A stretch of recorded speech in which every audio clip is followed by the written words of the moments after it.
చింత చేయొద్దని చెప్పిన మూడవ ప్రాముఖ్యమైన విషయం ఏంటంటే లూకా శుభవార్త 12వ అధ్యాయంలో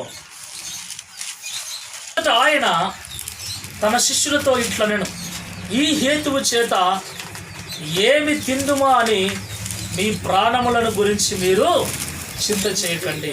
మొదటిది రేపటిని గురించి చింత చేయకండి, రెండవది దేహమును గురించి చింత చేయకండి, మూడవది ప్రాణమును గురించి చింత చేయకండి. వీళ్ళరా, ప్రాణమును గురించిన చింత. ప్రాణము, ఈ భూమి మీద ఉన్న పక్షులు, జంతువులు, మనుషులు అందరిలో కూడా ప్రాణం ఉంది. ఈ ప్రాణం ఎవరిది? దేవుని కదా. దేవుడే మనిషిలోను, పక్షులలోను, జంతువులలోను తన ప్రాణాన్ని ఉంచాడు. ఈ ప్రాణము దేవుడు. దేవుడు తన ప్రాణాన్ని మనలో ఉంచాడు.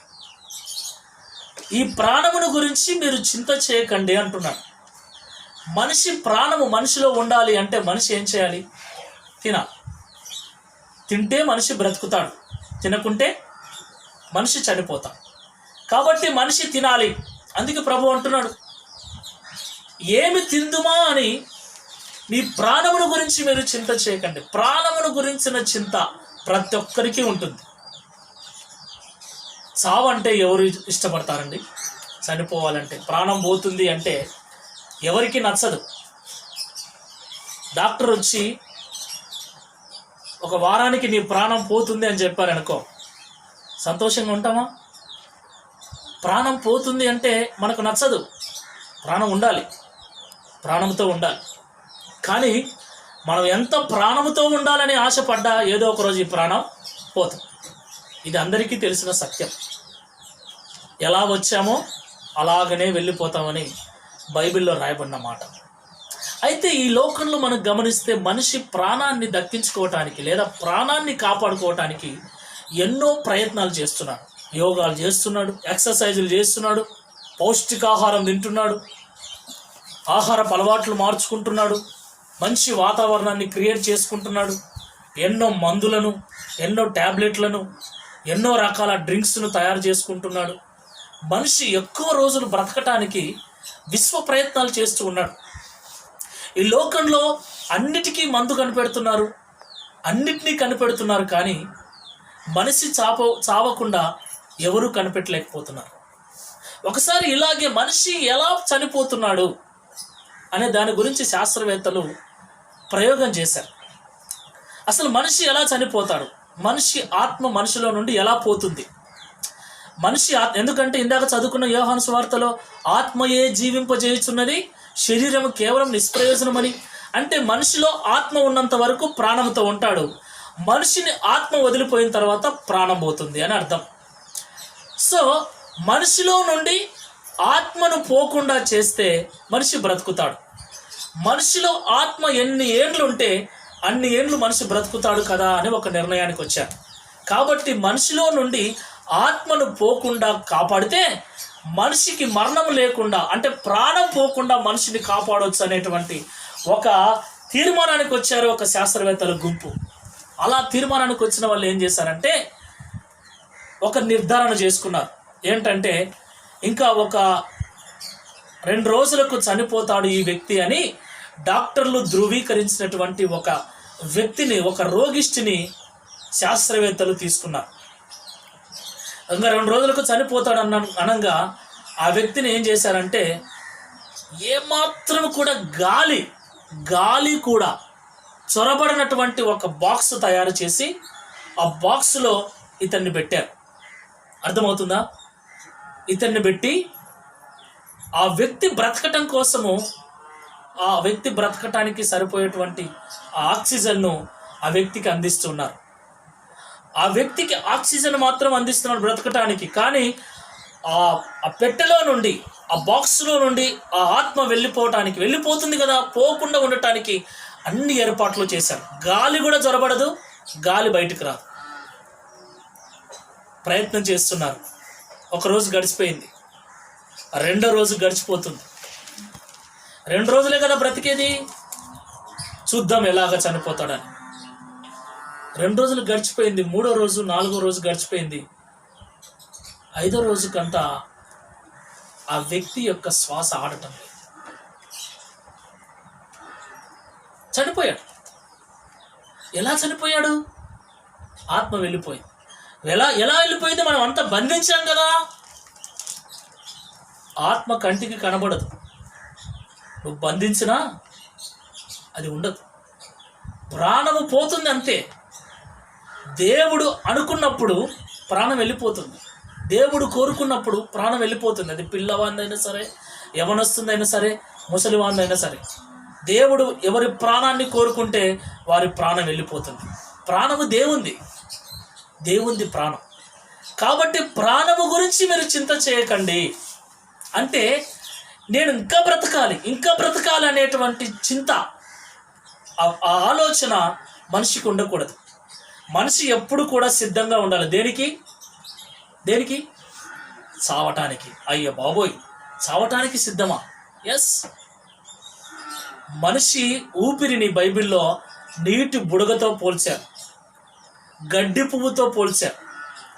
గడ్డి పువ్వు ఉదయం పుష్పించి సాయంకాలానికల్లా వాడిపోయినట్లు, నీటి బుడగ అంతలోనే పుట్టి అంతలోనే టప్ అని పగిలిపోయినట్లు, నీటి ఆవిరితో మనిషి యొక్క ఆయుష్కాలాన్ని లేదా మనిషి యొక్క ప్రాణాన్ని పోల్చింది బైబిల్.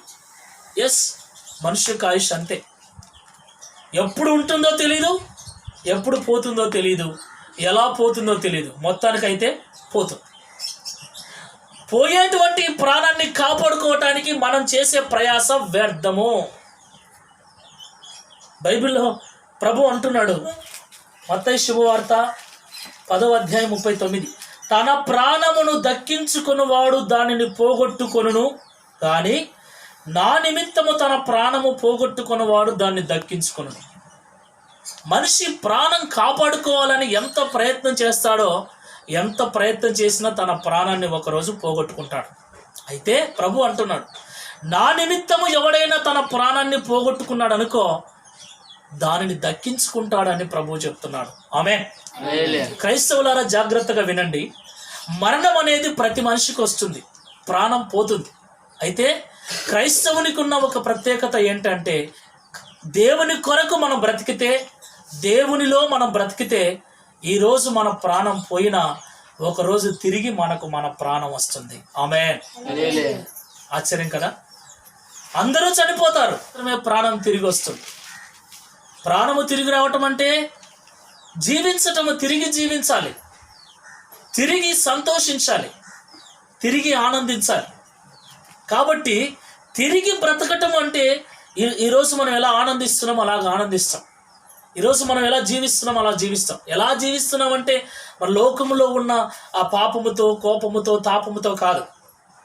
ప్రభు కోసం ఎవరైతే ప్రాణాలు అర్పించారో, ఆది కాండం నుండి నేటి వరకు మనం చూస్తే అనేక మంది ప్రవక్తలు, అనేక మంది దైవజనులు, అనేక మంది సేవకులు, అనేక మంది శిష్యులు, అపోస్తలులు దేవుని కొరకు ప్రాణాలు పెట్టారు.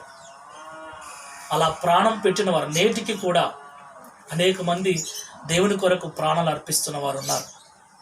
దేవుడు వారందరి గురించి అంటున్న మాట ఏంటంటే, వారందరూ నాలో ఉండి నా కోసం ప్రాణం అర్పించారు కాబట్టి ఒకరోజు నేను వారికి తిరిగి వారి ప్రాణాన్ని ఇస్తాను. ఆమేన్. అదే మాట ప్రభు అంటున్నాడు, తన ప్రాణమును దక్కించుకున్నవాడు పోగొట్టుకుంటాడు, కానీ నా నిమిత్తము తన ప్రాణం పోగొట్టుకున్నవాడు దాన్ని దక్కించుకొనును. క్రైస్తవుడు ప్రాణం కోసం ఎప్పుడు ప్రాకులాడకూడదండి. క్రైస్తవుడు చావు కోసం ఎప్పుడు భయపడకూడదు. చావు అంటే భయపడకూడదు ఎప్పుడు కూడా. చావు ఎప్పుడు వచ్చినా క్రైస్తవుడు రెడీగాను. పౌలు అంటాడు, నా మట్టుకైతే బ్రతుకుట క్రీస్తే, చావైతే నాకు లాభము అంటాడు. క్రైస్తవునికి చావు అంటే లాభం. ఎంతకాలం బ్రతికినా ఒకరోజు చనిపోతాం. అయితే క్రైస్తవునికి చనిపోయిన తర్వాత కూడా లాభమే. ఆమేన్. మిగతా వాళ్ళకి చావు నష్టాన్ని తెస్తుంది, కానీ దేవుడిలో ఉన్న క్రైస్తవునికి చావు లాభాన్ని తెస్తుంది. అదేంటంటే, ఈ లోకములో 100 ఏళ్ళు బ్రతికితే కష్టములో, నష్టములో, బాధలో, కన్నీళ్లలో, కానీ దేవునిలో ఉండి చనిపోవటం వల్ల, దేవుని కోసం చనిపోవటం వల్ల మరలా ప్రాణం తిరిగి వచ్చి యుగ యుగాలు, తరతరాలు నిత్య జీవాన్ని, సంతోషకరమైన జీవితాన్ని అనుభవిస్తారు. ఆమేన్. అదే ప్రభు అంటున్నాడు, అదే మొదటి పునరుద్ధానం అని మనం ఇంతకుముందు చదువుకున్నాం. నా నిమిత్తము మీరు జీవించండి, మీ ప్రాణం కొరకు దిగులు చేయక. మీరు దిగులు చేసినా, చింత చేసినా, ఎంత పోషించుకున్నా, ఎంత తిండి తిన్నా, ఎంత ఆరోగ్యంగా ఉండాలని చూసినా, ఎన్ని టాబ్లెట్లు వాడినా, ఎన్ని మందులు వాడినా, ఎన్ని యోగాలు చేసినా ఒకరోజు మీ ప్రాణం పోతుంది. ఏ రోజుకైనా ఒక రోజుకు పోయేటువంటి ప్రాణం గురించి మీరు ఎందుకు చింతిస్తారు? చింత చేయకండి. నాలో జీవించండి, నాతో జీవించండి, నా కోసం జీవించండి. చనిపోయినా మీరు బ్రతుకుతారు. ఆమేన్, హల్లెలూయా. నా యందు విశ్వాసం ఉంచువాడు చనిపోయినను తిరిగి బ్రతుకును. నా కోసం ప్రాణం పెట్టేవాడు ఒకరోజు ప్రాణాన్ని దక్కించుకుంటానని ప్రభు చెబుతున్నాడు ఈ మాట. ప్రియులారా, గమనించండి, ఈ చింత మనం మానుకోవాలని ప్రభు చెబుతున్న మాటలు. రేపటి గురించి చింతించకండి, మీ దేహము గురించి చింతించకండి, మీ ప్రాణము గురించి చింతించకండి. మరి ఏం చేయాలి మనం? చింతించొద్దు అన్నాడు. సరే, రేపటి గురించి చింతించాం, భవిష్యత్తు గురించి చింతించాం, ఏమి ధరించుకుందుమా అని శరీరము గురించి చింతించాం, ఏమి తిందుమా అని ప్రాణము గురించి చింతించాం. చింత చేయకుండా మనం ఏం చేయాలి? దానికి బైబిల్లో ప్రభువే సమాధానం చెప్తున్నాడు. ఫిలిప్పీ పత్రిక 4:6 దేనిని గూర్చియో మీరు చింతించకండి, కానీ ప్రతి విషయములోనూ ప్రార్థన విజ్ఞాపనముల చేత కృతజ్ఞతాపూర్వకముగా మీ విన్నపములు దేవునికి తెలియచేయండి. Praise the Lord. హల్లెలూయా. మనకు అవసరాలు ఉన్నాయి కదా. ఎస్, ఆహారం అవసరమే, వస్త్రాలు అవసరమే, ఇంకా అవసరాలు ఉన్నాయి. మనకు మనిషి కన్నాక అవసరాలు ఉంటాయి. మనకు ఏ అవసరాలు ఉన్నాయో ఆ అవసరాల గురించి మనం చింత చేయకుండా ప్రభు అంటున్నాడు, మీరు దేనిని గురించి చింత చేయకండి. మీ అవసరాలు ఏమై ఉన్నాయో వాటన్నిటినీ కూడా దేవునికి చెప్పండి. ఆమేన్. ప్రభువా, నాకు ఆహారం కావాలి. పరలోక ప్రార్థనలో దేవుడు నేర్పించాడు, మా అనుదిన ఆహారం మాకు నేడు దయచేయండి, మాకు ఆహారం దయచేయండి ప్రభు అని దేవునికి చెప్పాలి. ప్రార్థన విజ్ఞాపనల ద్వారా కృతజ్ఞతాపూర్వకంగా మీ విన్నపములను దేవునికి తెలియచేయండి. దావీదు అన్నాడు ఏమని? మీ భారమును దేవుని మీద వేయండి, మీ పనుల భారాన్ని దేవుని మీద వేయండి. మీకు ఆహారం అవసరమా? మీకు వస్త్రాలు అవసరమా? మీకు ఉద్యోగం అవసరమా? మీకు ఏం అవసరమో అవి దేవునికి తెలుసు. ఆమేన్. నేను ఒక విషయం చెప్తాను మీకు. పిల్లలకు ఏం అవసరమో తల్లిదండ్రులకు తెలుసు, అవునా? పుట్టిన తర్వాత మాటలు వచ్చేంత వరకు, మాటలు వచ్చినా కూడా జ్ఞానం వచ్చేంత వరకు పిల్లల అవసరాలన్నీ ఎవరు చూస్తారండి? తల్లిదండ్రులు చూస్తారు. వారికి దాహం అవసరమవుతుందా? నీళ్లు దాపిస్తారు. వాడు అడుగుతాడా? అడగనికి మాటలు రావు, వానికి తెలీదు. వాడికి నీళ్ళు అవసరమా, అన్నం అవసరమా, పాలు అవసరమా, బట్టలు అవసరమా, ఏ సమయంలో ఏది అవసరమో తల్లిదండ్రులు వారికి తీసుకొచ్చి ఇస్తారు. అంటే దీని అర్థం ఏంటి? మత్తయి సువార్త 6వ అధ్యాయంలో ప్రభు అదే అంటాడు. మత్తయి సువార్త 6వ అధ్యాయం, ఇవన్నీ మీకు కావాలనని మీ పరలోకపు తండ్రికి తెలియను. మనకి ఏం కావాలో ఎవరికి తెలుసు? మనల్ని పుట్టించినోనికి తెలుసు. ఆమేన్. మనల్ని పుట్టించినోనికి తెలీదా మనకేం కావాలో? అన్నీ తెలుసు. అదే అంటున్నాడు, మీకేం కావాలనో అవన్నీ మిమ్మల్ని పుట్టించిన పరలోకపు తండ్రికి తెలుసు. కాబట్టి మీకు ఎప్పుడు ఏది కావాలనో అప్పుడు అది మీకు వస్తుంది, దేవుడు మీకు చేస్తాడు. దాని గురించి మీరు చింతించాల్సిన పనిలే. మీ చింత పక్కన పెట్టి మీకేం కావాలనో అవి మాత్రం దేవునికి చెప్పండి. ఆమేన్.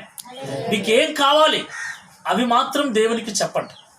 ప్రార్థన ద్వారా, అవసరమైతే విజ్ఞాపన ద్వారా, ఉపవాసం ప్రార్థన ద్వారా కృతజ్ఞతాపూర్వకంగా దేవునికి తెలియచేయండి. దేవునికి తెలియచేయండి. మీరు దేవునికి చెప్పకుండా ఎంత చింత చేసినా ప్రయోజనం లేదు. ఎందుకంటే మనల్ని పుట్టించిన వాడు దేవుడు కాబట్టి మన అవసరాలన్నీ తీర్చవలసిన బాధ్యత ఆయనదే కాబట్టి ఆయన తీరుస్తాడు కాబట్టి ఆయనకే చెప్పాలి. ఆమేన్. మనం ఆయనకే చెబితే ఆయన తీరుస్తాడు. ఎందుకు చెప్పాలి? ఇందాక చెప్పాను, పిల్లోడికి జ్ఞానం వచ్చేంత వరకు తల్లిదండ్రులే చూస్తారు. ఆమేన్. జ్ఞానం వచ్చిన తర్వాత ఏం చేస్తారు చెప్పండి? తల్లిదండ్రులు చేస్తారా?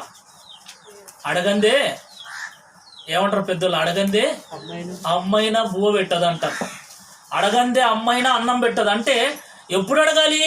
జ్ఞానం వచ్చిన తర్వాత మనమే అడగాలి. మనకు అడిగే జ్ఞానం రానప్పుడు మన అమ్మ నాన్నలే చూసుకున్నారు, మనకి ఏం కావాలో అన్ని వాళ్ళే చూసుకున్నారు. మనం అడగక మునిపే డ్రెస్సులు తీసుకొచ్చారు, బూట్లు తీసుకొచ్చారు, చెప్పులు తీసుకొచ్చారు, ఏం కావాలో అవి తీసుకొచ్చారు. ఇప్పుడు అడిగే జ్ఞానం మనకు వచ్చింది కాబట్టి అడిగే జ్ఞానం వచ్చినప్పుడు మనమే అడగాలి. అదే ప్రభు అంటున్నాడు, మీరు అడగండి, అడగండి మీకు ఇస్తాను, మీకు అనుగ్రహించబడును, అడుగుడి మీకు ఇవ్వబడును. మీరు అడగండి. ఎప్పుడు అడగాలి? మనకు జ్ఞానం వచ్చింది కాబట్టి ఇప్పుడు మనం అడగాలి. అడిగేటువంటి విషయంలో మనం అడగకుండా చింత చేస్తూ దిగులు చేస్తూ బాధపడుతూ ఉండటం వల్ల ఎటువంటి ప్రయోజనం లేదు. దేవుడు చెబుతున్న మాటలు మీరు చింతించటం వలన, అదే మత్తయి సువార్త 6వ అధ్యాయంలో మనం చదివితే, మీరు చింతించటం వలన మీ ఎత్తు మూరడు ఎక్కువ చేసుకోగలరా? మీరు చింతించటం వల్ల తలలో ఒక వెంట్రుక నల్లగానైనా తెల్లగానైనా చేయగలరా? నేను చింతిస్తున్నానండి, నాకు తెల్లెంట్రుకలు వస్తున్నాయి, తెల్ల వెంట్రుకలు వస్తున్నాయని నేను రోజు ఏడుస్తున్నా, అప్పుడప్పుడు పీక్కుంటున్నా. నేను పీక్కోవటం వల్ల, దిగులు చేయటం వల్ల తెల్లగా వచ్చే వెంట్రుకలు నల్లగా వస్తాయా? నాకు బట్టతల వస్తుంది, వచ్చింది ఆల్రెడీ బట్టతల. అయ్యో నాకు బట్టతల వస్తుంది అని ఏడిచాను అనుకో, చింత చేశాను అనుకో, బట్టతల రాకుండా పోతుందా? నేను పొట్టికున్నాను, అయ్యో నేను పొట్టికున్నానే, ఒక జాడ ఎక్కువ ఉండింటే బాగుందని పొట్టికున్నోడు బాధపడ్డాడు అనుకో, ఎత్తు పెరుగుతాడా? చింత చేయటం వల్ల పొట్టికున్నోడు ఎత్తు కాలేడు, సన్నగున్నోడు లావు కాలేడు. చింత చేయటం వల్ల తలలో తెల్ల వెంట్రుకలు నల్లగా కాలేవు, నల్లవి తెల్లగా కాలేవు. చింత చేయటం వల్ల మనం ఏమి సాధించనప్పుడు ఎందుకు చింత చేయాలి? ప్రభు అంటున్న మాట నిజమే కదా. మన వల్ల ఏం కాదని తెలిసినప్పుడు మనం ఎందుకు చింత చేయాలి? ప్రభు అదే అంటున్నాడు, మీకు కావాల్సినవన్నీ నాకు తెలుసు, నాకు అన్నీ తెలుసు. మీరు చేయాల్సింది ఏంటంటే మీ అవసరాల గురించి చింత చేయకుండా నాకు చెప్పండి, ప్రార్థన చేయండి, నన్ను అడగండి, నేను మీకు ఇస్తాను. ఫిలిప్పీ పత్రిక 4:19లో మరొక మాట రాయబడింది, చూద్దాం. దేవుడు తన ఐశ్వర్యము చొప్పున క్రీస్తు యేసునందు మహిమలో మీ ప్రతి అవసరమును తీర్చును. ఏమండి, ఐశ్వర్యవంతుడండి మన దేవుడు. మన ప్రతి అవసరాన్ని తీర్చగల ఐశ్వర్యం ఆయన దగ్గర ఉంది. మన ప్రతి అవసరాన్ని ఆయన తీరుస్తాడని పౌలు భక్తుడు చెప్తున్నాడు. కాగా దేవుడు తన ఐశ్వర్యము చొప్పున క్రీస్తు యేసునందు మహిమలో మీ ప్రతి అవసరమును తీర్చును గనుక మీరు దేనిని గురించి చింత చేయకుండా ప్రతి అవసరమును ప్రార్థన విజ్ఞాపనముల ద్వారా కృతజ్ఞతాపూర్వకంగా దేవునికి తెలియచేయండి అని స్పష్టంగా దేవుడు చెప్తుంటే, మనం ప్రార్థన మానేసి, విజ్ఞాపన మానేసి, ఏడ్చుకుంటా దిగులు చేస్తా, అది లేదు ఇది లేదు, అది అయిపోయింది ఇది అయిపోయిందని చింత చేయటం వల్ల మనకు వచ్చే ప్రయోజనం ఏమీ లేదు. ఇంకా దిగులు చేయటం వల్ల బీపీ షుగర్ పెరిగి తొందరగా చచ్చిపోతాం. దిగులు చేసేవానికి ఏమొస్తుంది తెలుసా? బీపీ వస్తుంది, లోపల నరాలు హీట్ ఎక్కిపోయి నరాలు చిట్లిపోయి పక్షవాతం వస్తుంది. ఎక్కువ చింత చేయకండి, దిగులు చేయకండి. ఒంటరితనంలోకి వెళ్ళిపోయి, డిప్రెషన్లోకి వెళ్ళిపోయి, కోమాలోకి వెళ్ళిపోతారు. చింత చేయటం చాలా ప్రమాదకరం. ఒంటరివాడిని చేస్తుంది చింత, అనారోగ్యం పాలు చేస్తుంది చింత, మంచాన పడేస్తుంది చింత. మనం అనుకుంటాం దిగులు చేసి, ఊరికి దిగులు చేయటం, దిగులు అనేది సాధారణమైన విషయం కాదు. రోగము కంటే భయంకరమైంది పెద్ద రోగం అది, మనోరోగం, మందులేని రోగం. చింత చేయకండి, దేని విషయం చింత చేయకండి. మీ భవిష్యత్తు గురించి చింత చేయకండి, ఆహారం గురించి చింత చేయకండి, వస్త్రాల గురించి చింత చేయకండి, దేని గురించి, మీ చదువు గురించి చింత చేయకండి. అసలు రేపటి సంగతుల గురించి రేపు ఆ దినమే చింత చేస్తుందని ప్రభు చెప్తున్నాడు. మనం ఎందుకు చింత చేయాలి? ఇంకో మాటలో చెప్పాలంటే పేతురు పత్రికలో ఆయన మిమ్మల్ని గురించి చింతిస్తున్నాడు కనుక మీరు చింత యావత్తు ఆయన మీద వేయండి. మన గురించి ఆల్రెడీ దేవుడు చింతిస్తుంటే మనం ఎందుకు చింతించాలి? మన అవసరాల గురించి ఆయన చింతిస్తూ ఉంటే మనం ఎందుకు చింతించాలి? మన భవిష్యత్తు గురించి దేవుడు చింతిస్తూ ఉంటే మనం ఎందుకు చింతించాలి? దేవుడు ఎంత ఫ్రీ జీవితాన్ని ఇచ్చాడు మనకు, ఎంత రిలీఫ్ అయిన జీవితాన్ని. ప్రశాంతంగా ఉండండి, ప్రశాంతంగా ఉండండి. పిల్లలు దేని గురించి అయినా చింత చేస్తారండి? దేని గురించి చింత చేయరు. కరోనా వైరస్ వచ్చి దిగులు పడుతున్నాం, ఏడుస్తూ ఉన్నాం, బాధపడుతున్నాం మనం తల్లిదండ్రులం. మా అమ్మ మా నాయన ఉన్నారులే మాకెందుకని. మా అమ్మ మా నాన్న ఉండగా మాకెందుకు దిగులు? మన పిల్లలే మనం ఉన్నామన్న భరోసాతో బ్రతుకుతుంటే మనం ఎందుకు దేవుడు ఉన్నాడన్న భరోసాతో బ్రతకకూడదు? అవునండి, మన గురించి మనం ఆలోచించినంత కంటే మన గురించి దేవుడే ఎక్కువ ఆలోచిస్తున్నాడు. మన అవసరాల గురించి మనం దిగులు చేస్తున్న దానికంటే మన అవసరాల గురించి దేవుడే ఎక్కువ చింత చేస్తూ ఉన్నాడు. ఆయన అంటున్నాడు, మీ అవసరాలన్నీ తీర్చగల ఐశ్వర్యం నా దగ్గర ఉంది, మీరు నన్ను అడగండి, మీ చింత యావత్తు నా మీద వేయండి, మీ భారములు ఏమై ఉన్నాయో అవన్నీ నా మీద వేయండి. ఎప్పుడో జరగబోయే దాని గురించి ఇప్పుడే ఎందుకు మీరు చింత చేసి అనారోగ్యం పాలవుతారు? ప్రియులారా, చింతించకండి. చింత చేయటం వల్ల ఎటువంటి ప్రయోజనము లేదు. దేవుడు చాలా ప్రేమగలవాడు. మన క్షేమం కొరకు దేవుడే తన ప్రాణాన్ని ఇచ్చాడు. ఆమేన్. మన కొరకు ప్రాణం ఇచ్చిన దేవుడు మన అవసరాలు తీర్చలేడా? అదే రాయబడింది రోమపత్రిక 8:32. మన క్షేమం కొరకు, మన రక్షణ కొరకు తన రక్తాన్ని కార్చి తన ప్రాణాన్ని పెట్టిన దేవదేవుడు ఆఫ్టర్ ఆల్ మన అవసరాలు తీర్చలేడా? మన కడుపుకి ఇంత అన్నం పెట్టలేడా? మన ఒళ్ళు దాచుకోవటానికి, మన మానవ దాచుకోవటానికి ఇంత వస్త్రాలు ఇవ్వలేడా? అంత పాపము చేసి తోటలో నుండి గెంటివేయబడిన తర్వాత కూడా ఆదాము అవ్వలు మానం కాపాడటానికి చర్మపు చొక్కాయలను ఇచ్చాడని ఆదికాండములో రాయబడింది 3వ అధ్యాయంలో. మన మానాన్ని దేవుడు కాపాడతాడు. మన శరీరాన్ని కప్పుకోవటానికి వస్త్రాలు ఇస్తాడు. మన శరీరాన్ని కప్పుకోవటానికి వస్త్రాలు ఉంటే చాలు అనుకోండి. అంతేగాని శరీరం మీద మిగుల వెలగలిగిన ఆభరణాలు, మిగుల వెలగలిగిన బంగారు ముత్యాలు, మిగుల వెలగలిగినటువంటి వస్త్రాలు ధరించి హోదాతనంగా బ్రతకాలని ఆలోచన చేయకండి, ఆశించకండి. అది మన నాశనానికే దారితీస్తుంది. కాబట్టి నా ప్రేమైన సహోదరి సహోదరులారా, ప్రభు మనతో చెప్పినట్లుగా మనము దేనిని గురించి కూడా చింత చేయకుండా చింత యావత్తు ఆయన మీద వేసి, మన భారం అంతటిని ఆయన మీద వేసి, మన అవసరాలు ఏమై ఉన్నాయో దినదినము దేవుని ఎదుట మోకరించి, ప్రభువా నా పిల్లలకు అవసరం ఇది, నా కుమార్తెకు అవసరం ఇది, నా మనవరాలు పరిస్థితి ఇది, నా మనవని పరిస్థితి ఇది, నా కుటుంబ పరిస్థితి ఇది, నీవే చూడు ప్రభువా, ఇదిగో నా అవసరాలన్నీ నీ పాదముల చెంత పెడుతున్నానని దేవుని పాదముల చెంత పెట్టి నిశ్చింతగా మనం ఉండాలి. ఆమేన్. హల్లెలూయా, హల్లెలూయా. దేవుడు చెబుతున్న మాటలను మన హృదయంలో పదిలపరచుకుందాం. జీవితంలో చింత చేయకండి, దిగులు చేయకండి, రిలీఫ్గా ఉండండి, ప్రశాంతంగా ఉండండి. ఎందుకంటే మనకు దేవుడు ఉన్నాడు. ఆమేన్. సర్వశక్తి కలిగిన దేవుడు ఉన్నాడు.